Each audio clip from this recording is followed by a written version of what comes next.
Yo, what's up? Welcome to Kind of Funny Games Daily for Friday, March 11th, 2022. I'm one of your hosts, Blessing Adeoye Jr. Joining me is Kotaku's Zack Zwiezen. Zach, thank you so much for joining me. Hello, everyone. Yes, glad to be Zach, here on this Friday. how are you doing on this Friday morning? Doing great. Doing great. I didn't know I was going to be here till like 20 minutes ago because some planning issues, but we're good. We got it all figured out. It all worked out well. Yeah, we were just talking about this right before the show, where like me and Greg keep having the back and forth of one person booking a guest for the other person, and us Yeah. realizing that we need to figure out how we're gonna do this, how we're gonna communicate to people. Because like I think last time it was Gabe, where I booked Gabe for Greg, and like right before the show, Greg's like, "Did you get Gabe the Discord? Did you get Gabe the doc?" And I was like, "Oh shit, all right, my bad. I didn't think about that." This time around, the reverse happened, where like Greg booked you, and like right before the show, I hit up Greg and I hit up you because like I sent you the doc, and you're like, "Oh, am I on the show?" And I was like, "Greg, did you send him the stuff?" And Greg was like, "Oh shit, my bad." And so I'm glad it all worked out. I'm glad with 20 minutes to go, you're here, you're on the show, you're ready to talk about some video game news. Yes, I am ready. I literally had to message somebody in Kotaku Slack today because I was like, "Oh right, that I'm doing kind of funny today." They're like, "Oh, yeah." So Zach, for people who don't know you, who is Zach? Because I know you as a few things, right? I know you as somebody who I like to play GTA Online with because you're my GTA Online guy. If I yeah, need somebody who knows their shit, if I need somebody to be my Sherpa for the new content, you're my go-to for GTA Online because you live and breathe that.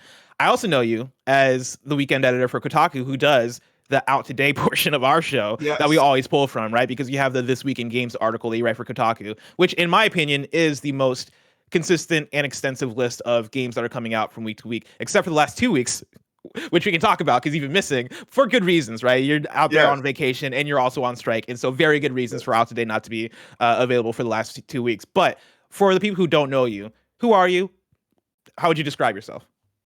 I've always loved video games, and I was somehow able to trick people consistently at different sites to pay me money to write about video games.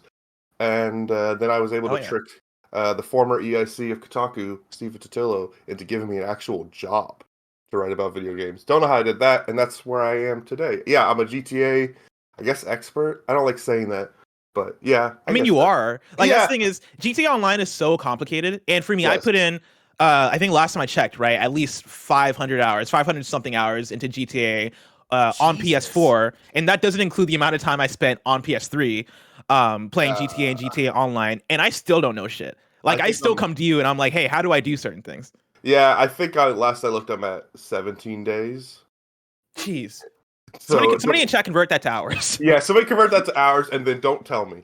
Um, but yeah, and I still will have moments where I'm like, oh wow, I had no idea this was like that's how weirdly complicated GT Online is. And I also play Red Dead Online and a lot of other Rockstar. I'm kind of like a Rockstar expert, GTA slash Rockstar expert as well. And yeah, I do the weekends for Kotaku. I cover the releases every week. I What hit does what does big it mean that news. what does it mean that you do weekends, right? Because you're a weekend Right, editor. Does that sorry, mean you're, yeah. you're just like Saturday and Sundays are your day? Yeah, Everybody get so get the fuck out. I'm riding I'm riding on these days. So yeah, essentially, from Saturday morning till around Sunday 5 o'clock Eastern time, basically the site's mine, and I can do whatever I want with it because there's no one else because nobody else works the weekends. And in exchange, I get Tuesdays and Wednesdays off. So I have a Gotcha. slightly different schedule. But yeah, when you see weekend content, if you don't like it, it's me. It's Hell all yeah. me. If Hell you yeah. like it or don't like it, it's all me. The headlines, the tweets, everything is I. Yeah. Now So I am being told, right? I'm being told oh right now that 17 times 24. Thank you, oh Barrett. no. Thank you, Barrett. Incoming report, right? 17 times 24 is 408. And so I got you beat in hours, Zach. I'm Wow. just a dumbass when it comes to mechanics. When it comes to keeping up with GTA Online, because there's so much shit to do. But I also like here's the thing, right? I do the same shit over and over again in GTA Online, and there's so much shit to do. I've like carved out my own space in terms of I'm doing the races, I'm doing the original five heists, and I'm doing kind of like the Yeah. content. I'm doing the content that appeals to me, that I'm comfortable with, that I love doing. Which Whereas I think that's you're how a you bit should play. more, That's how you should play. Don't play like me because yeah, I play because it's a job. Don't do like me. yeah. You But cover yeah, everything in GTA Online, which I think is yes. where the knowledge comes in. I'm looking now actually because when you said that number, it's like that does seem a little low. When was the last time I actually looked at how long I played? So I just pulled it up here, my total Well, let's see. time. Let's see this. and I'm actually 409 hours. I'm actually really scared to look at it. What's the worst number you could see right now as you're pulling up your GTA Online numbers? Oh my god, I don't want to tell you. It's at 30 days. What's 30 days? 30 days. Okay, hold up. What's 30 days? 30 times 24. Actually, I can do that in my head. What's 24 times 3? Actually, I'm not doing this in my head. I'm not going to. 720 hours.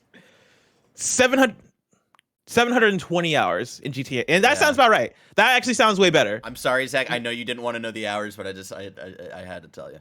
And then tack on 15 hours because it's technically 30 days plus 15 hours. Oh, okay. Well, Zach, I have exciting news, right? You're going to be on PS Love You next week also because we're going to have a whole episode all about GTA because, of course, GTA for Next Gen is coming out. And so we're going to have you and me sit with Greg and Janet and give the breakdown of like the intro to GTA, how to get into GTA Online, how to have fun, all that stuff. But that's going to be next week. That's going to be on Monday for Patreon and on Tuesday for everybody else. And so I'm very excited about that episode. But for now, before we get into the show proper, I have one more question for you. What is your favorite game of all time? Ooh, so I have my default answer that I always say, which is Half-Life 2. I love Half-Life 2. I've replayed it like 100 times. I've built mods for it. I've created maps for it. Half-Life 2. What's your favorite mod that you made for Half-Life 2? My favorite mod that I made for Half-Life... To be clear, I'm not good at making mods. My favorite mod I made for Half-Life 2... He's like, I made Gary's mod. Yeah, I made Zach's mod. It's terrible. Nobody plays it. No, my favorite mod was I swapped out the default assault rifle in Half-Life 2 with the carbine from Titanfall because they both use Source. So you can just kind of drag models. That's dope. So, and then somebody did that for Left 4 Dead 2, and I've used their mod to play Left 4 Dead 2 with a Titanfall weapon. But it wasn't a very fun mod. I made my own levels. I made a horror-themed map. I've made stuff. So I love Half-Life 2. I bought an Xbox. That's a good answer. I bought an Xbox not for Halo. I bought an Xbox because I had heard the rumors that Half-Life 2 was going to get ported to Xbox. So I bought the Xbox. It got delayed. I was like, well, I'll try Halo out. And then I ended up liking Halo. Hell yeah. Well, that's awesome. Well, Zach, enough about all that. Let's get into today's stories, which include February MPD numbers, a brand new game studio, and more, because this is Kinda Funny Games Daily. Each and every weekday at 10 a.m. live right here on twitch.tv/KindaFunnyGames. We run you through the nerdy news you need to know about. If you're watching live, you can correct us when we get stuff wrong by going to kindafunny.com/you're wrong. If you don't want to watch live, you can watch later on youtube.com/KindaFunnyGames, roosterteeth.com, or you can listen later on podcast services around the globe by searching for Kinda Funny Games Daily. Remember, you can use Epic Creator Code Kinda Funny on all Epic Store and Epic in-game purchases like Rocket League and Fortnite to help support the channel. To be a part of the show, to patreon.com/KindaFunnyGames, or bronze members or above get to write in, and silver members or above get the show ad-free with the exclusive daily post show. Housekeeping for you, we've got another community podcast day. That is where Greg takes over the Twitch stream to guest on community podcasts for the entire day. That is happening right after today's Kinda Funny Games Daily on twitch.tv/KindaFunnyGames. And then KDG writes into patreon.com/KindaFunnyGames with a housekeeping PSA. KDG writes in to say, with clocks in the US changing this weekend, but not in Europe until the 27th, for the next 2 weeks, all Kinda Funny content will be an hour earlier than normal for us Europeans. KDG, thank you so much for that, because that is something that we would never think to communicate, but that is a really good point. And so be aware of your clocks, Europeans. For the next 2 weeks, you're going to get content an hour earlier. Thank you to our Patreon producers, Gordon McGuire, Fargo Brady, and Pranksy. Today we're brought to you by Upstart, ExpressVPN, Chime, and Babbel, but we'll babble on about that later. For now, let's begin with what is, and forever will be, the Roper Report. It's time for some news. We have 5 stories today. A baker's dozen. Starting with our number one. Barrett, do people give me enough credit? I think people give you too much credit a lot of the time. The answer is no. All right, because I've been calling shit left and right. I told you that the previous kind of PlayStation State of Play was going to be Little Devil Inside. I told you that eventually we'd get Returnal DLC and co-op. Do you know what else I told you, Barrett? Do you know what else I told? Maybe not you directly. You know what else I told the world on Twitter specifically? I told specifically Jeff Grubb and Matt Piscatella. I told them that Elden Ring was going to be the best-selling game of February, followed by Horizon, followed by Pokemon, followed by Dying Light 2. Give me my fucking credit because that's exactly what happened. I'm going over to Jeffrey Rousseau at gamesindustry.biz, who put out an article titled Elden. Well, actually, this is the article title. The article title is legitimately like, "Hey, MPD is out." This is my own title, which I think it sounds way more sexy, right? Story number 1: Elden Ring has beaten Horizon, Pokemon, and Dying Light 2 to become 2022's best-selling game. Jeffrey's article reads like this. Throughout the month of February, U.S. game revenue reached $4.4 billion, a 6% decrease year over year, according to the latest NPD data. Consumer spending for the month on hardware declined by 27% year over year to $295 million when compared to 2020. Among game systems, the Nintendo Switch was the #1 selling platform for units in dollars. Meanwhile, the Xbox Series systems came in second in the same categories. For software, Elden Ring debuted as #1 for February's sales charts, whereas Horizon Forbidden West premiered as second. Pokemon Legends Arceus fell to third after being the top-selling game for January. Here are the U.S. top 10 based on dollar sales for the period between January 30th, 2022 through February 26th, 2022, courtesy of the NPD group. Starting at number 10, we got Minecraft. At number 9, FIFA 22. Above that, Mario Kart 8. We then got Madden NFL 22. At number 6, Call of Duty Vanguard. Number 5, a new entry, Total War Warhammer 3. At number 4, Dying Light 2, Stay Human. At number 3, Pokemon Legends Arceus. At number 2, a new entry, Horizon Forbidden West. And at number 1, we got Elden Ring. Now, I'm hopping out of the GamesIndustry.biz article into a thread from Matt Piscatella at Matt Piscatella on Twitter, who works for the NPD and is a video game analyst who tweets a lot of good stuff, right? Matt had a big thread breaking down the NPD analytics for this month. I'm going to jump into these 4 tweets specifically about the premium game sales. Matt's thread reads like this. Elden Ring debuted as both the best-selling game of February 2022 as well as 2022 year-to-date. Launch month sales of Elden Ring were the second highest for any tracked title released in the past 12 months, trailing only Call of Duty Vanguard, released in November 2021. After 1 month in market, Elden Ring has ranked the 5th best-selling game of the 12-month period ending February 2022. Elden Ring ranked first on Steam and Xbox platforms in February, while placing second on PlayStation. Horizon Forbidden West was the second best-selling PlayStation game of February 2022, while also ranking, second best overall selling game of February 2022, while also ranking first on PlayStation platforms. Dollar sales of the PS5 version of Horizon set a new launch month record for the PS5 platform. Total War Warhammer 3 debuted as the number 5 best-selling game of February 2022, while also ranking second on Steam. The title also launched as part of the PC Game Pass and Xbox Game Pass Ultimate subscription services. Zach, this is a buffet of information. Is there anywhere you want to start?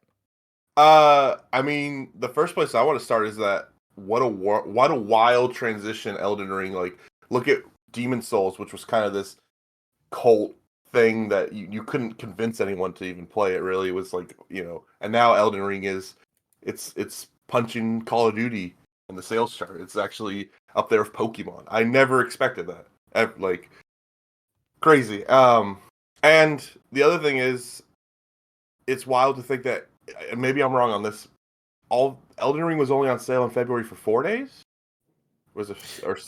So this is going up to, let's see. That's a really good question. Because Elden Ring didn't have as many days as all these other games. That's huge, right? Yeah. This goes up through the 26th of February. So that's 2 days of Elden Ring. 2 days. That's 25th and the 26th, which is insane. That's the bigger thing to take away, is that if this had been the whole month, that's impressive. This is 2 days. Yeah, this is 2 days.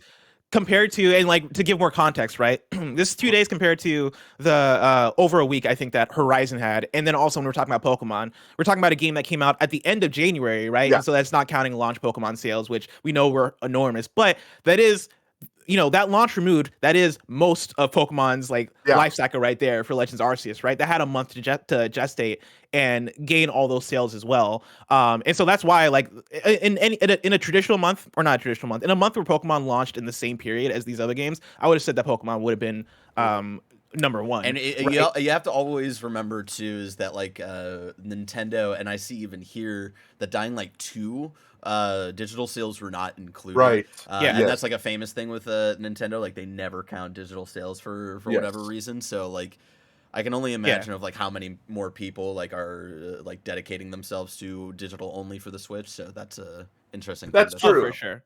But But I like think even regardless, right? Like Pokemon in the last however many days, right? From that period of January 30th up until the end of February, that's still a lot of time for Pokemon Oh to yes, yeah. kind of come back and and have those those games have great sales. tails. You know, those games, Yes. Pokemon games are not flash in the pan. They have tails on them. They sell for months. You know, so the fact that Elden Ring, and even if you factor in digital and you say that okay, that bumps Pokemon up, whatever. Like Elden Ring being in the top 10 is crazy by itself. Mhm. If you look at the lineage of that series and where it started as like a game that Sony didn't want to bring over here, Demon Souls was Yes. they didn't want to bring it over here, and now it's one of the best-selling games. It's influencing tons of other games. Like it's a really weird, uh, unexpected path for that for From Software. Yeah, and a lot of people in chat are pointing out correctly that, like, when we're talking about these games, we're talking about Pokemon being on a singular platform, being the Switch, Sure, and yeah, Horizon being on a singular platform, being the PlayStation. I would say that, hey, those boost those sales, right? Like, of course, like not compared to games that come out on every platform, like an Elden Ring, right? But like right, the PlayStation audience obviously showing up for Horizon because Horizon got number one on PlayStation, right? The Nintendo audience is showing up for Pokemon. right, Those games are known quantities. Those games are mass appeal games. Those games are going to kill it regardless. The real story here is that Elden Ring, despite being a new IP, despite being from a developer with a history of games that are a bit more niche, a bit more hardcore, a yeah, bit yeah, for more, sure, for sure, less approachable for the casual audience, right, or for just any gamer to hop into. Elden Ring is still killing it in sales to the point of being is having that one of the highest sales months of the last 12 months. That is incredible. yeah, and if you want me to dig a little deeper into this data, the one other Mhm. thing I'm noticing is that I don't know about what you hear, but there's usually been this discussion of open world game fatigue that we keep Mhm. hearing. But look at the top 4 games. They're open world games. Exactly. Open world 100%. games, like regardless of how you feel, regardless of how, I think sometimes Twitter we get into these bubbles of who you follow and you hear certain things but the reality is that if you look at the numbers, people love open world games. This is what they want more of. And Exactly. the top 4 games are literally open world games. Yeah, and that's the thing I find fascinating about Elden Ring is like when we look at the success of it right now, right, both critically and in terms of numbers, right. I think the questions you start to ask are like, all right, what is it about Elden Ring that's doing things Hmm. different? What is it about Elden Ring that is speaking to people? And I do think the open world thing has a lot to do with it. Not only is it an open world game, it's a very quality open world game that, Yeah. I think really does double down on like, all right, how do we create an RPG that feels expansive, right? Feels like you're exploring and Hmm. feels like you have stories to tell. We were talking about this on PS Love You earlier this week, where we're having a back and forth of like, is Elden Ring niche, right? Like, it does it? Can you call it that when it's having such a big moment right now and is speaking to so many people, or because like it has a certain audience that like it commits to, right? I think my thought on it is scrolling through TikTok and scrolling through Twitter and scrolling through the places where my timeline isn't just the gamer shit, right? Like on TikTok, Right. I'm just on TikTok to hang out, right? That's where I Yeah. that's where I go to escape the gamer shit. My TikTok is filled with Elden Ring content. And Yeah. it's not just filled with Elden Ring content, it's filled with content that have many likes. Like these videos have 500k likes, sometimes more, sometimes less, right? Like Yeah. Elden Ring has hit that appeal that you've seen games like Skyrim and Witcher have, and I wouldn't be surprised to see at the end of the day when we're talking about it 5 years, maybe a decade from now, us look back and us put it in that regard of, oh shit, yeah, Elden Ring sold 20 million, 30 million, right? Yeah. Like I mean, I don't think it's crazy to say Elden Ring is as mainstream as Call of Duty at this point now. Like this is not a little thing. This isn't the game that you a few friends play and you guys talk about, but nobody else knows what the hell are you talking. No, this is huge. Elden Ring is huge. It's only going to get bigger. Mm-hmm. Like this is just the start. Like we said, this is only for a few days. Elden Yeah. Ring's going to continue to sell. And what's really interesting is that on Steam, I think last I looked, it's the second most played game on Steam right now. It's at like 600,000 concurrents. That's putting it up with Counter Strike Go. That's putting it up with Lost Ark, which was a huge, which is like this is big, and it's only going to get bigger. And I'm very curious to see how From Software handles this. Do they change do they think about this at all? Mm-hmm. My gut says no, that they don't care. They don't give a shit. They just keep making the games they want to make. But that's another thing to I mean, I look think at. the big question is like, do you get an Elden Ring 2? You Yeah, know, like if you'd yeah, asked me before, leading into Elden Ring, before we were seeing these raw numbers, I would have said that, oh yeah, like after Elden Ring, you're gonna get the reported Armored Core game, and then sure. maybe From Software switches back to Dark Souls, or maybe they go Sekiro 2, or maybe they finally revisit Bloodborne, right? Like maybe we get Right. one of those games, or maybe they do another new IP because Elden Ring is working for them as a new IP. I think now that we're seeing Elden Ring kill it like this, I think Elden Ring 2 is a lot more plausible. But From Software is a developer that I think has done such a good job of charting their own path and not Yeah. feeling like they have to be beholden to sequels. I know Dark Souls had like 3 Dark Souls games, right? But Right. when you look at lately, right, their last 3 to 4 games, right, you're talking about Bloodborne in 2015, you're talking about Dark Souls 3, you're talking about Sekiro, and then you're talking about Elden Ring, right? Going from Sekiro to Elden Ring is already like that. Those are two new IPs back to back, and those are games that Sekiro got Game of the Year at the Game Awards. Elden Ring is probably going to get a lot of Game of the Yes. Year Yeah. years this year, and is killing it in sales. Do you need to even worry about Elden Ring 2? Can you just keep making games that are I, new, that are fresh? yeah, I think From Software, this is a weird comparison, but they're kind of like Pixar in that Mhm. sense that That's a they good don't comparison, yeah. they don't care about sequels. They make hit after hit with new IP and sequels. Their sequels do great. Their new IP does even better. They are consistently, when people talk about these kind of games, you're always compared to From Software. Like everyone's comparing that to From Software when you're making these types of action, open world, hardcore RPGs. So yeah, I don't know. I think in some ways Elden Ring doing so well kind of gives them they can do whatever the fuck they want now. They don't they don't Mhm. care. They can make Bloodborne 2, they can make Elden Ring 2, they can make something none of us can expect. What is your so And have you jumped into Elden Ring? Or is that your kind of game? not at all. That's No, fair enough. no, I love watching people talk about it because I love seeing people get excited about games, but I have no patience for these games, and I understand that, and I will never be able to play them, and Mhm. that's just where I am. But Yeah, and that's totally I, fair. and I'm not one of those people who says like, "Oh, Elden Ring is overrated." I'm not trying to say that. Anybody who it's more just that I tried playing Dark Souls and I tried playing Bloodborne. I played them for about 4 or 5 hours, and I was like, I get this, and I just don't have the patience for this. Yeah, like every game's not going to be for every person, No, no, guaranteed.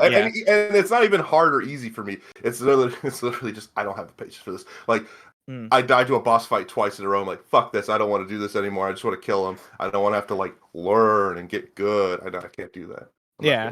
good. Yeah, like, I mean, I think the question for me ends up being like, what do I want from Software next, right? Because Yeah, like I fucking love Elden Ring, right? But I sure. fucking love Sekiro and I fucking love Bloodborne, and I still got to go back and finish Demon Souls, and now that I've seen Elden Ring all the way through, I do want to go through Dark Souls, right? I'm kind of in that mode Right. right now.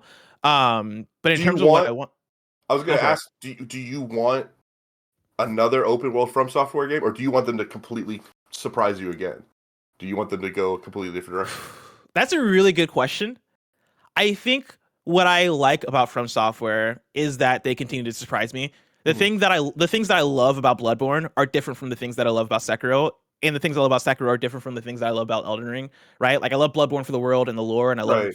for the like the combat mechanics and like the use your gun to stagger enemies and get the visceral attack, Mhm. right? Like I love that flow.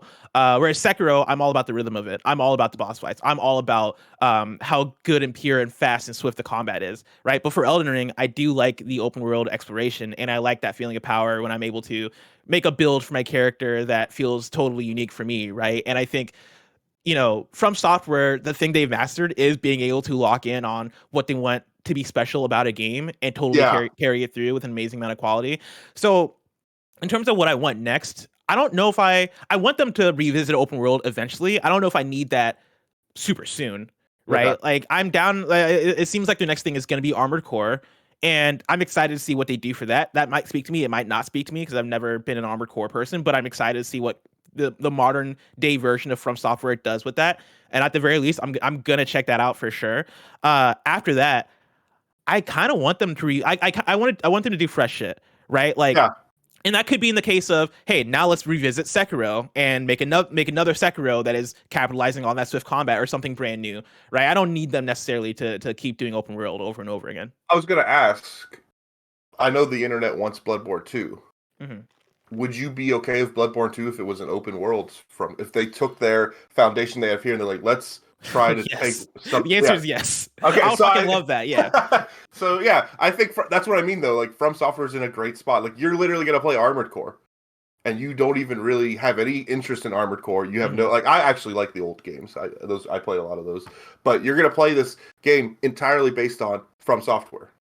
That's the Oh yeah. place they're in. They're in a spot like Valve. They're in a spot like Rockstar where people buy their games, even though they don't like it necessarily the genre. They're like, well, I gotta buy it. I gotta try it. It's the new insert, game company's game. So that's a good spot to be in. Yeah. Not a lot of people get to be in that spot. Exactly. Yeah, I'm excited to see what comes from Software in the future, but like Yeah, it feels like now we're gonna have to wait a little bit. I'm sure now that Armored Core, the reports are out there. I wouldn't be surprised if we see it announced in the next year or so. The other thing sure. about From Software is that they're pretty rapid in their game development, right? Yeah, Like I forget what year Dark Souls 3 came out, but like 2015 got Bloodborne, right? Like somewhere in that time, I think maybe 2016, 2017 we got Dark Souls 3, and then you get Sekiro in 2019. And in 2022, the beginning of 2022, we get Elden Ring. And so like they're cranking these things out. I wouldn't be surprised if we saw an Armored Core by what 2025, maybe maybe 2024. maybe the Game Awards we get a trailer for it. I could see it. Yeah, like at a Keeley event. Yeah, Yeah, like I can't wait to see. But for now, let's hop in to story number 2. Speaking of new games, we got Ikumi Nakamura has announced a new studio. This is from Sal Romano at Gamatsu. Ikumi Nakamura has announced the establishment of Unseen, quote, a borderless and mysterious game development studio headquartered in Tokyo, Japan. Nakamura is an artist and director who contributed towards games such as Okami, Bayonetta, The Evil Within, and Ghostwire Tokyo. She rose to internet fame following her appearance at Bethesda Softworks E3 2019 press conference when she was creative director on Ghostwire Tokyo at Tango Gameworks. After leaving Tango Gameworks in September 2019 and touring studios all over the world, Nakamura has now established a studio of her own. While the Tokyo studio acts as a terminal where different cultures intersect and artists gather, its aim is to, quote, transcend beyond the realm of video games, end quote. Nakamura is joined by an experienced team of veterans, including Naoki Katake, formerly of Tango Gameworks as CDO and environment art specialist, Liam Wong, formerly of Ubisoft, as visual director, Raul Ibarra, formerly of Moon Studios, as animation director, Misuzu Watanabe, formerly of Capcom, as game director, and then Nas as concept artist and illustrator. The list goes on, but you can go to Gamatsu to see the full list of hires and specialists that they have over there. Nakamura said in an IGN interview, quote, at Unseen, we want to build a multicultural team, a cross-cultural world made up of international staff. The studio will be made up of developers who each have a specialist skill, but who are also generalists, which will make us somewhat unique. Personally, I enjoy learning about cultures, and same is true of the rest of the team. A mix of cultures can be a breeding ground for new ideas, which is the real joy of starting a new studio. I don't want to think only in terms of video games. I want to make a new IP that can work as a variety of entertainment media. For example, anime, education, apparel. I'd like to make a game that can have impact on those kinds of media too, and to grow carefully. Zach, are you want to follow Ikumi Nakamura, right? Like she had that big yeah, moment at yeah. Bethesda's E3, right? Really exciting for what Great Ghostwire Twitter, Tokyo was revealed as. Great Twitter account, great right? Like, Twitter does this account. interest you? Yes, very much. I mean, I'm just down for new studios. I think it's always cool to see people who have a legacy, who have worked on cool shit, making a new studio, and also bringing together other cool people and going like, we're gonna make something. That's always exciting. New stuff is always exciting. And honestly, anybody who describes their new studio as borderless and mysterious, uh, that's a good selling point to me. I'm very into this idea. So yeah, I'm Yeah. excited. Ghostwire Tokyo, which I know she was working on before she left. That game looks wicked, so I'm very excited for this.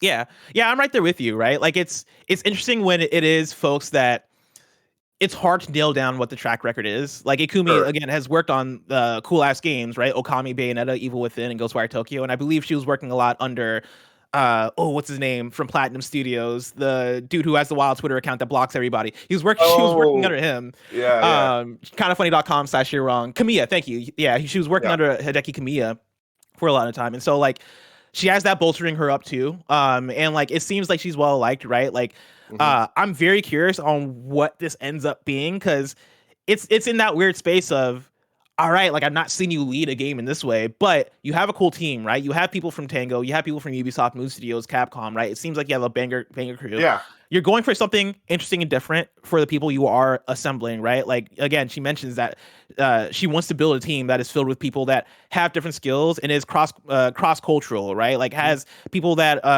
have different art specializations, right? But still also have that groundedness and being able to program and being able to think in different ways.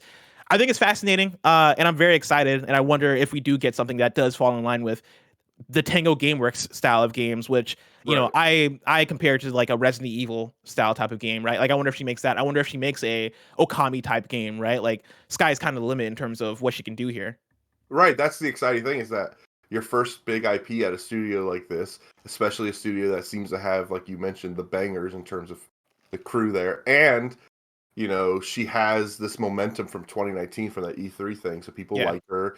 So this is just all seems good to me, and I think it's always smart when you're working in video games or any medium to try to pull people to try and think outside of just that, which is what she seems to be doing here. Like it's always better to diversify in terms of the kind of people you have, what you're working on, your inspiration, your everything. It's always better that way. So yeah, I think, you know, we're in a weird stage here. We don't really know anything about the game, or even if it's going to be a game. The way she talks, it could be, who knows? Yeah. It could sounds be like many things. It sounds like she has very big aspirations, right? Because she's talking about, you know, I want to make a new IP, right? Like she's talking about it as an IP, as like an entertainment thing. And it seems like it's going to be centered as a game, but she wants it to also have anime, education, apparel, all these things, right? And like, you know, she's talking about it like it is going to be a AAA thing, which sounds cool and is one to add to the list of these indie AAA developers that keep popping up, right? Like again, I'll point back to Shinobi602 on Twitter, who is another one of those great Twitter accounts to follow, who talks about a lot of things in video games.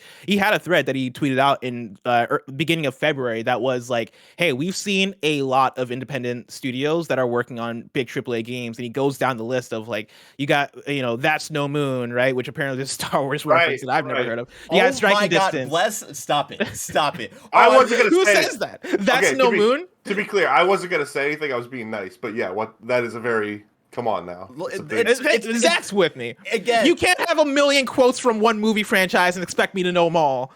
I mean, we've said it before. It's a top 5 Star Wars quote. No, it is. Okay.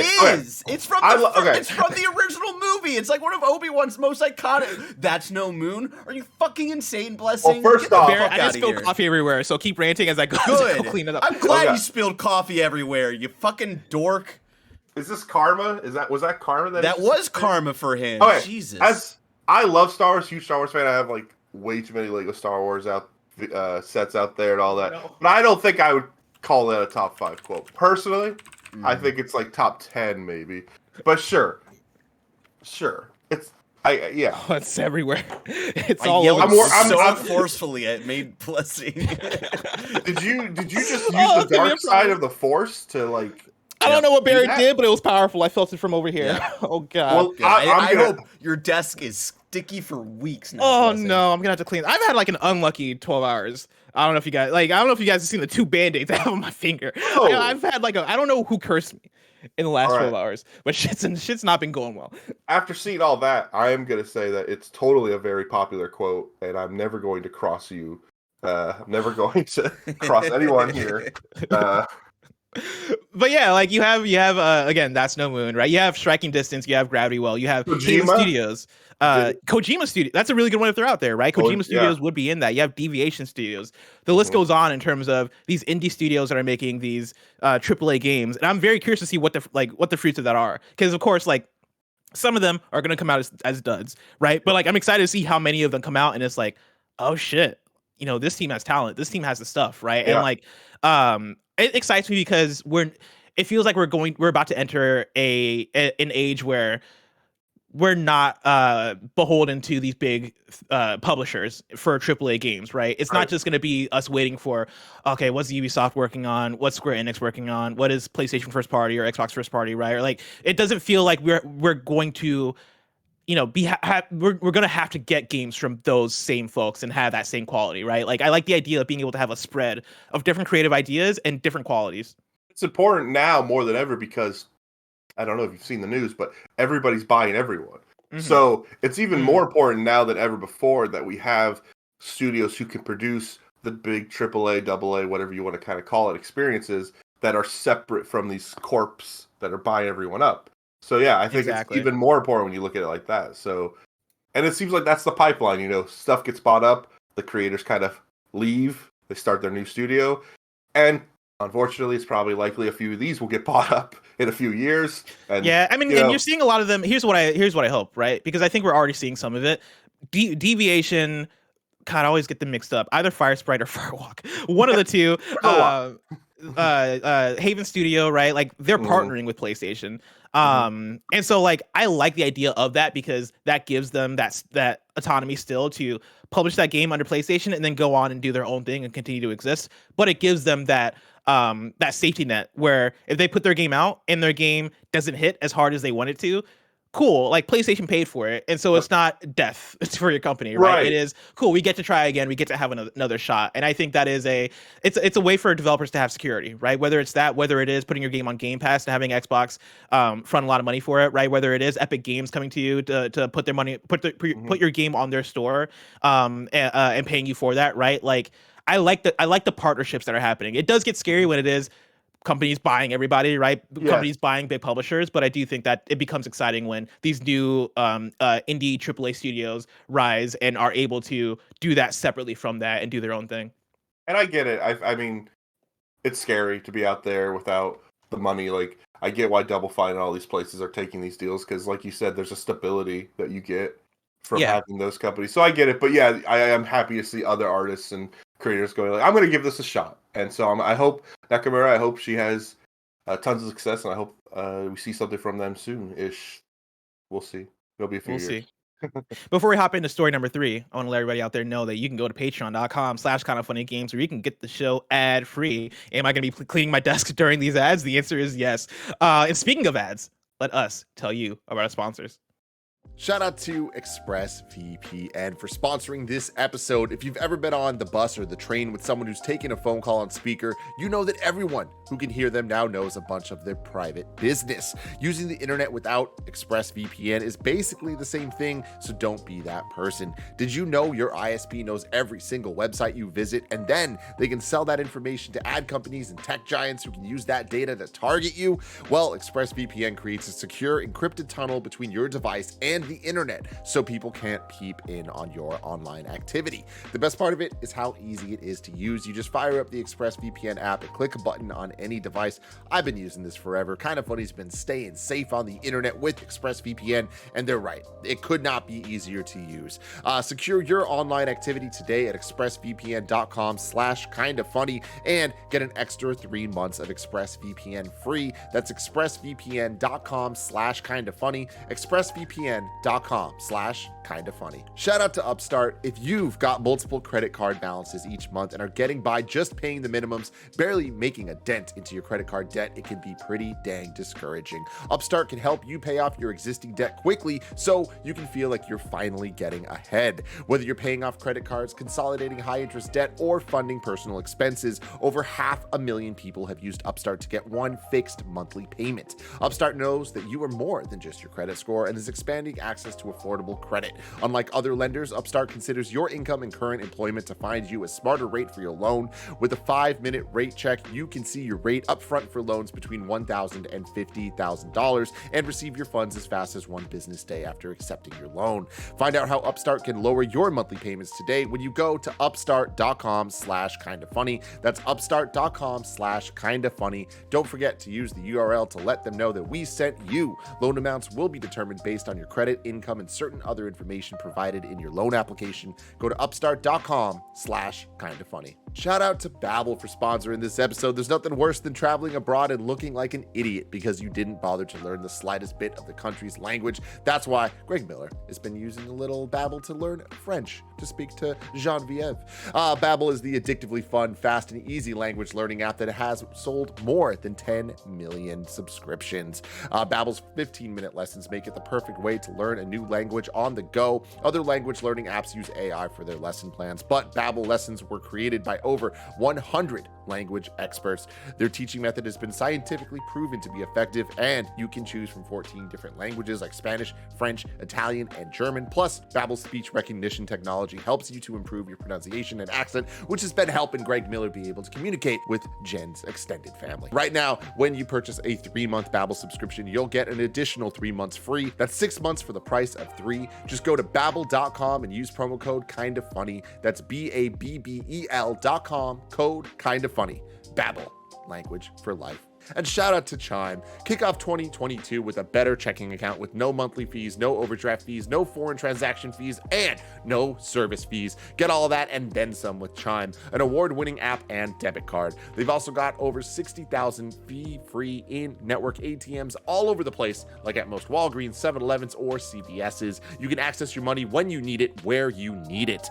Make your first good decision of the new year and join over 10 million people using Chime. Sign up takes only 2 minutes and doesn't affect your credit score. Get started at chime.com/KFgames. That's chime.com/KFgames. Banking services provided by and debit card issued by the Bancorp Bank or Stride Bank NA, members FDIC. Get fee-free transactions at any MoneyPass ATM in a 7-Eleven location and at any Allpoint or Visa Plus Alliance ATM. Otherwise, out-of-network ATM withdrawal fees may apply. Sometimes pay anyone instant transfers can be delayed. The recipient must use a valid debit card or be a Chime member to claim funds. Chime.com/KFgames. Story number 3, Russia reportedly legalizes piracy of games, movies, and more. I'm pulling from Ryan Leston at IGN. Russia is reportedly easing its copyright laws to offset sanctions imposed by Western nations in response to its invasion of Ukraine. In doing so, it is effectively legalizing piracy of games, movies, TV shows, and more. The Russian Ministry of Economic Development proposed relaxing piracy legislation earlier this week to circumvent sanctions. That is a sentence. If you read that sentence to me in elementary school, my brain would explode. Let me say that again. The Russian Ministry of Economic Development proposed relaxing piracy legislation earlier this week to circumvent sanctions.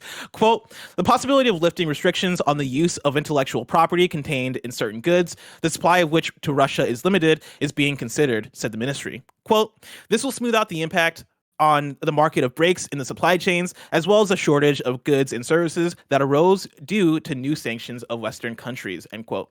According to local media in Russia, as reported by City AM, the government has now announced that Russian companies have no obligation to pay patent holders for the use of intellectual property from any countries that have sanctioned the country.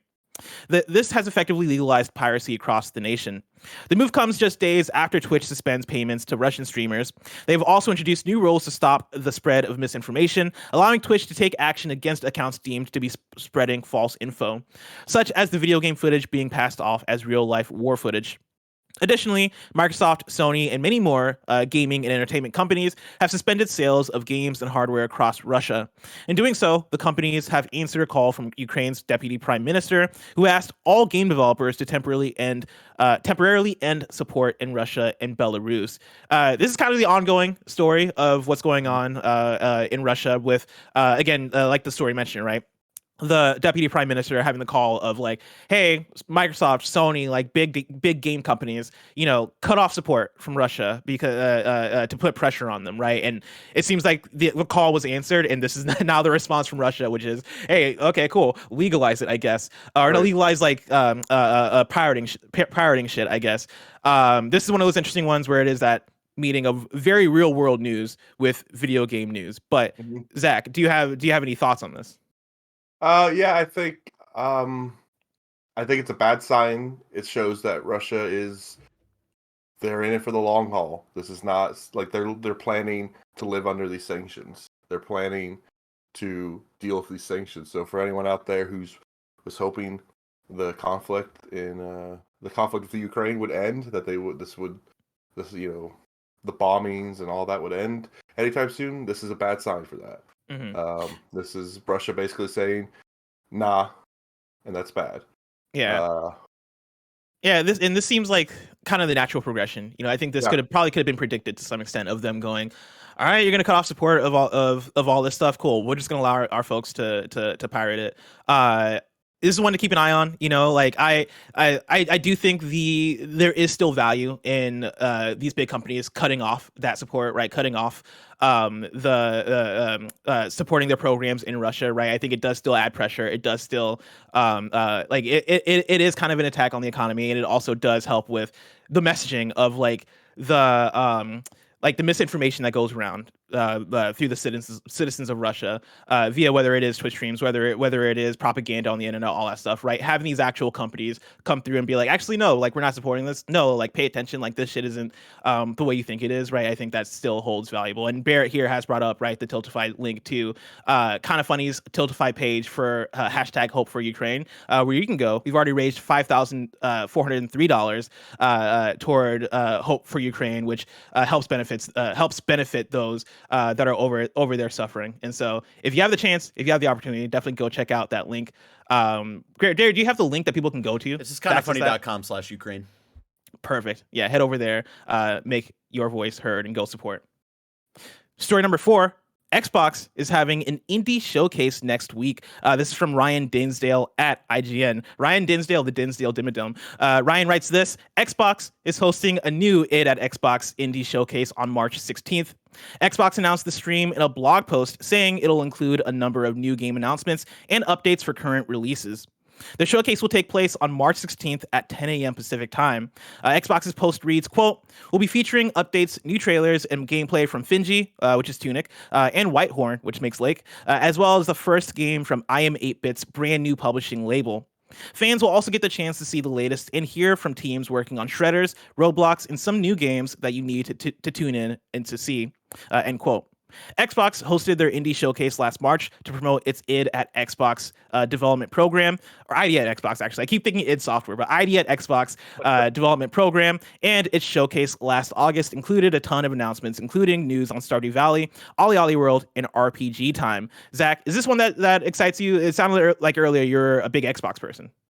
Yeah, I play a lot of Xbox, and I'm super into Xbox indie support. I think these last few years they were already pretty good at it, but it's gotten so much better. And now with Game Pass, there's always that exciting feeling of like, ooh, I get to just play this when it comes out. I don't gotta buy it. You know, it's like just in my library. I can play it right away. So yeah, I'm excited and curious to see more about Shredders. I like snowboarding. Are you into Shredders? Because like, me and Snow Mike are super excited about Shredders because like, oh yeah, it seems like it's gonna give us that like SSX vibe, and like we missed that, right? You're not having a lot of those nowadays, and so to see an indie dev go, hey, let's just make something that's like that, right? Like let's make our own SSX is really hype. Sort of like how Session was like, hey, man, people like skate. Let's try to make our own skate. This is kind of like, man, people like SSX3, SSX Tricky. Like let's try to do something kind of similar. It's not exact, but good enough, close enough. Yeah, so I'm excited to see a lot of that stuff, and honestly, I'm just happy that Microsoft is continuing to push into or continue to support indies, continuing to make it a big part of their platform. Yeah, exactly. Like right now, I am consulting the one and only Blessing Super Fun game release calendar to kind of see like what could we see at this thing, right? As sure, I don't know if you've heard of this calendar. It's very big in the game world. I have seen it on Twitter. I think it's the best calendar I've ever heard of. So I'm Thank really you. excited. I mean, that is what the reviews are saying. Compared to mine, it's second. To be fair, I mean, my weekly calendars are. Of course, right? We're definitely both top 2, right? I'm top 2. I said mine is if you know this is an official calendar made by an official organization, right? The Blessed Game Release Calendar. It is top 2, and it's not 2. Let me tell you, Zach. But I'm looking through, and I'm like, cool. What could they talk about? What could they announce? What could they re-reveal? Right? What could we see? And like Cult of the Lamb, I'm reminded of. That's a game that looks really cool. That has a really dope art style, and like it'd be cool. I'm not kept up with like each and every platform for all these games. Some of them might be announced for Xbox already, and we could see new showings. Some of them could be announced for PC, and maybe they're coming to Xbox as well. But like, I look to that one. You know, I look to Bomb Rush Cyberpunk. You know, I look to Planet of Lana. I look to Replaced. Right, I look to even Metal Slug Tactics. Right, again, like it'd be dope to see some of these games come to Xbox, and it'd be dope to see some of these games come to Xbox Game Pass. It seems like there's a lot of games that are still in the ether in terms of, are they around the corner? Are they this year? Like, should we expect these things? She Dreams Elsewhere is a game that I've been excited for years at this point, that we know is going to release on Xbox Game Pass. It'd be really cool to see a date for that. Like, I'm excited to see what we can see from this thing.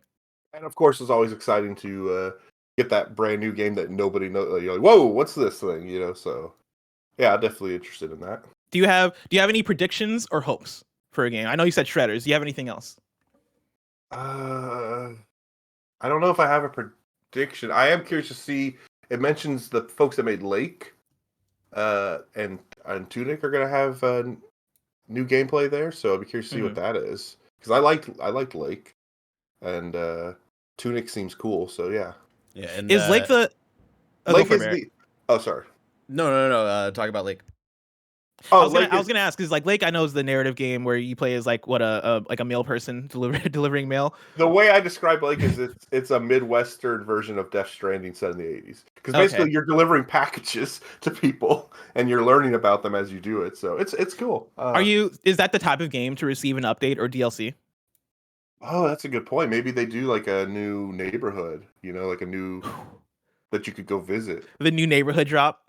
Yeah, that's kind of fire. You guys hear that new neighborhood's dropping soon, season 2? Yo, they got the new neighborhood dropping. This one is a cul-de-sac this time. It's about to change the game. The Rock is in season 2 of Lake.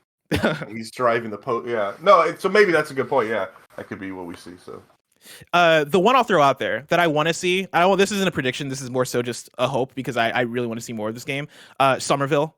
That's one that is kindoffunny.com/you're for the name of the dev, but it was formerly people from Play Dead, right, who split off to make their own studio, and it looks like a Play Dead style game where it is 2D puzzle platformer, really cool vibes, really cool style. I really want to see more of that game, and I want to know when it's coming, and so I hope we see that one. Is that one that you think is rumored? Is that rumored at all, or? It's not rumored. No. Okay. That's just me pulling from games that I know that I believe have been announced for 2022. But right. That one doesn't have a date. I don't think it has a window outside of 2022. I'd be curious to see if Terra Nil shows up. I don't know if you've seen anything about that. No, what is that? That is a eco city building game. The idea is that the world went to shit, and you basically land and you destroy all of the man-made stuff and rebuild nature. There was a Steam demo for it. You can search on Kotaku.com to find impressions of Terra Nil. But yeah, that looks really cool, and that could definitely fit into their kind of lineup for PC. It's more PC. I guess they could do a console version, but it's a more PC game. So yeah, that could be there maybe. Yeah.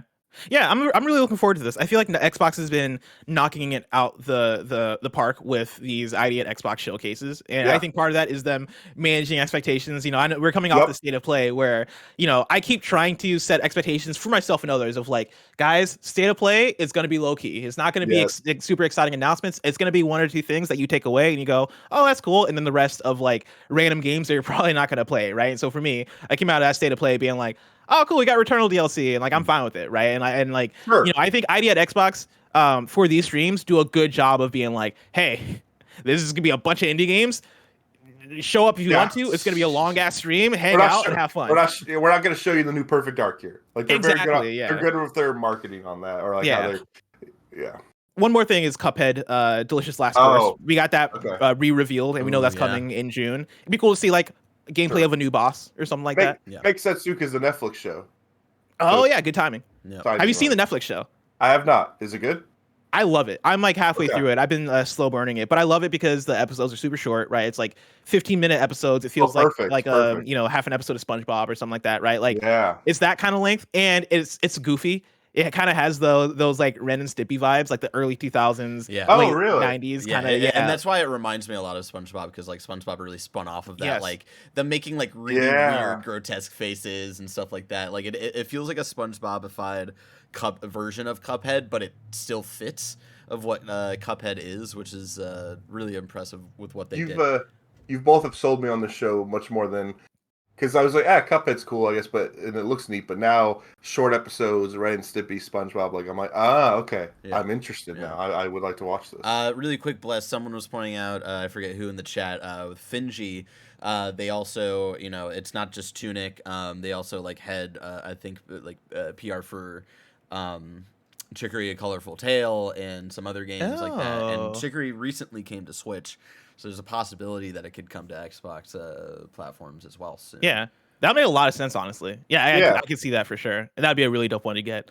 So yeah, tune into that stream. It is happening at 10 a.m., which is, I think, Kind of Funny Games Daily time. And so, hey, maybe you watch Kind of Funny Games Daily, go to that later, or, listen to the VOD. It doesn't matter. Or do it at the same time. or do it at the same damn time. That's one that I'm curious on how we do it, because I would like to watch along, but also I know that like that'll mess up schedules because of Kind of Funny Games Daily. So wait and see, right? Keep an eye on Twitter, keep an eye on the Patreon post, keep an eye on what we have to say, because I might try to convince Tim to be like, yo, let's watch this thing. But for now, let's hop in to our last news story of the day. Story number 5: Call of Duty Warzone is officially coming to mobile. This is Ryan Dinsdale once again from the Dinsdale Dimmadome at IGN. Activision is developing a brand new AAA mobile version of Call of Duty Warzone. In a blog post on the Call of Duty website, the company encouraged developers to join its in-house team to build a version of Warzone from the ground up for mobile.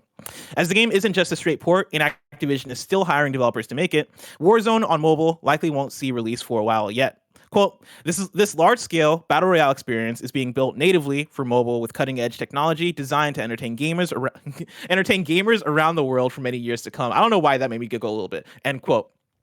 And that last part wasn't part of the quote, but this is me now ending the quote that ended earlier. It's not to be confused with Call of Duty Mobile, Activision's other mobile-based Call of Duty game that was inspired by its first battle royale mode called Blackout.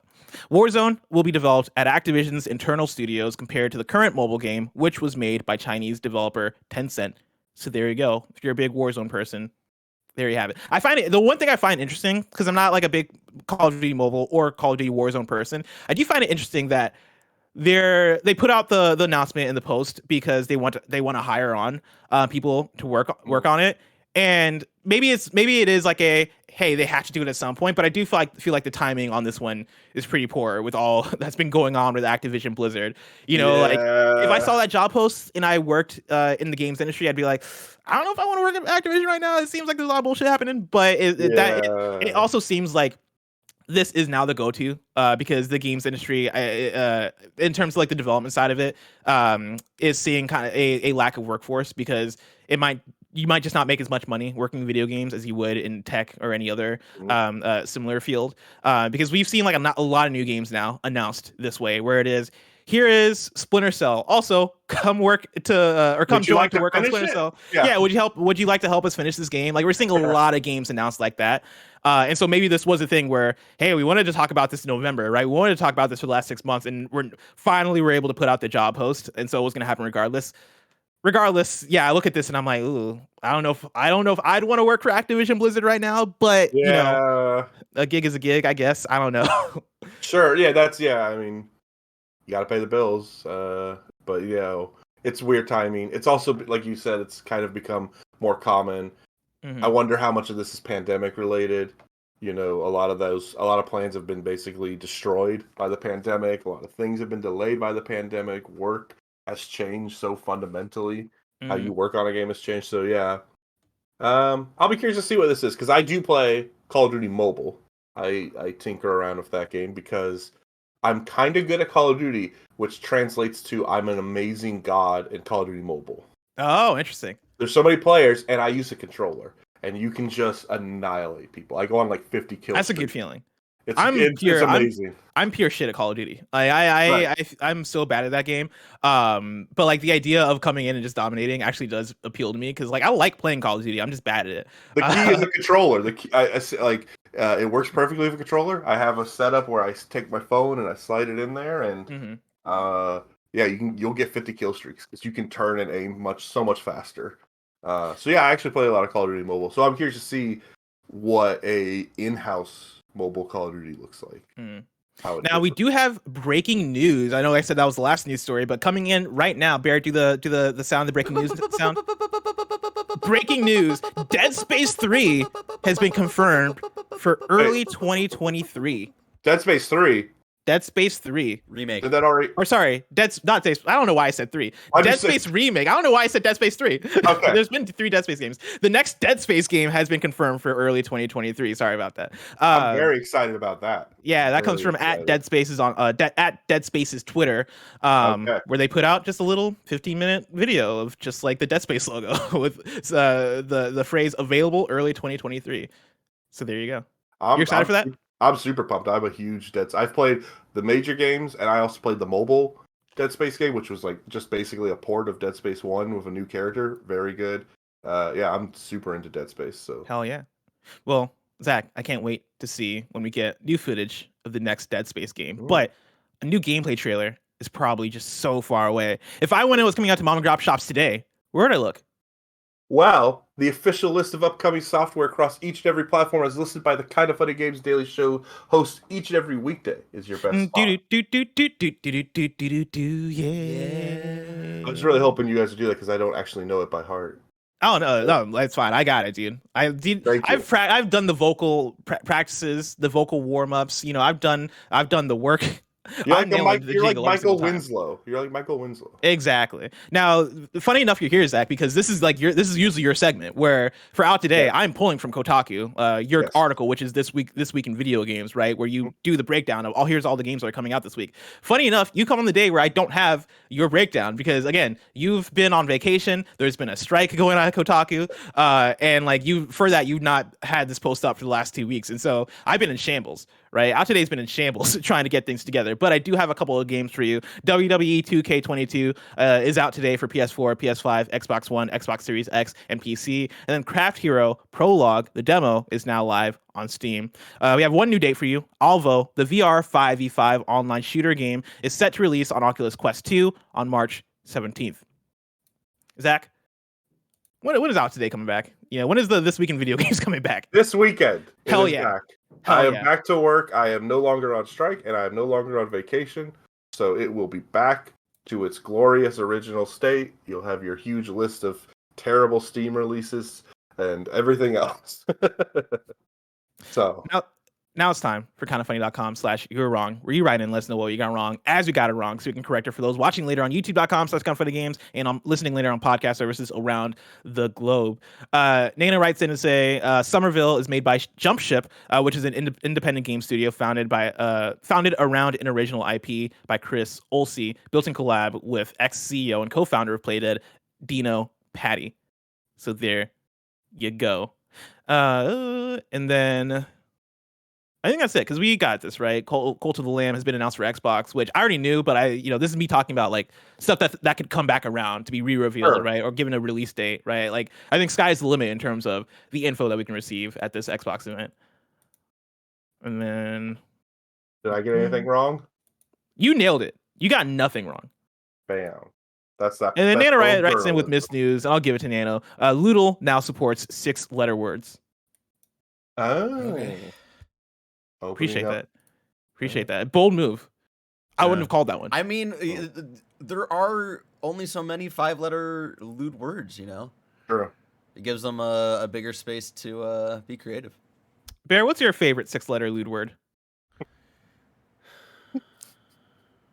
While you think about that, let me tell people about next week's host. On Monday, you're getting me and Tim. On Tuesday, you're getting Snow, Michael, and Gary Witta. On Wednesday, you're getting me and Andy. On Thursday, you're getting Tim and Tim for Tim Thursdays. Then on Friday, it is Greg and me. I haven't hosted a Games Daily with Greg in what feels like literally a year. And so I hope that happens because I miss him. I miss doing Games Daily with Greg.